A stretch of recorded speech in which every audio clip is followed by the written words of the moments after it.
أعوذ بالله من الشيطان الرجيم بسم الله الرحمن الرحيم رب اشرح لي صدري ويسر لي أمري واحلل عقدة من لساني يفقهوا मेरे प्यारे बेटों, मेरी प्यारी बहनों और भाइयों, मैं आप लोगों का जिस कदर भी शुक्रिया अदा करूं और जितनी भी दुआएं दूं, मेरे ख्याल से उतनी मैं वो अदा پرون ماښام وی ډاکټر عافیه صدیقي د افغانستان په ایرپورټ باندې هغه د جز نه کوزه شوه.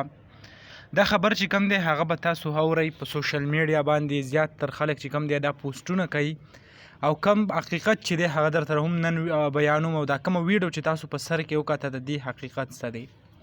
که ستاسو خیال وي دا ویډیو که تاسو پهله به تاسو ته وایم دا ویډیو چې تاسو وکته په دا ویډیو د عافیه صدیقي د خور ویډیو د هغه ویډیو یې کړې وه په 2019 کې او داسې یو جلوس یا جلسې دپاره چې کوم دی خلک رابلل د عافیه صدیقي دپاره چې آیا د دې کومه رهایي وشي موږ یو احتجاج وکړو. هغه ویډیو خلکو راغستې ده او شیر کوي او وایي چې آیا دا د افغانستان ایرپورټ دی او په دې باندې چې کله عافیه صدیقي کوزه شوه نو هغه په داسې حالاتو کې وه. په دې کې هغه څه حقیقت نشته. بل زه تاسو ته وایم چې دا خلک کم پوسټونه کوي وایي چې آیا په اسلام افغانستان په کابل ایرپورټ چې کوم دی کوزه شوې ده نو د هغې کومه رهایي چې ده هغه تر اوسه پورې لا نه ده شوې او نه داسې قانوني لاره مخې ته راغله چې د هغې په نسبت سره سړی ووایي چې د دې رهایي هغه ممکن ده.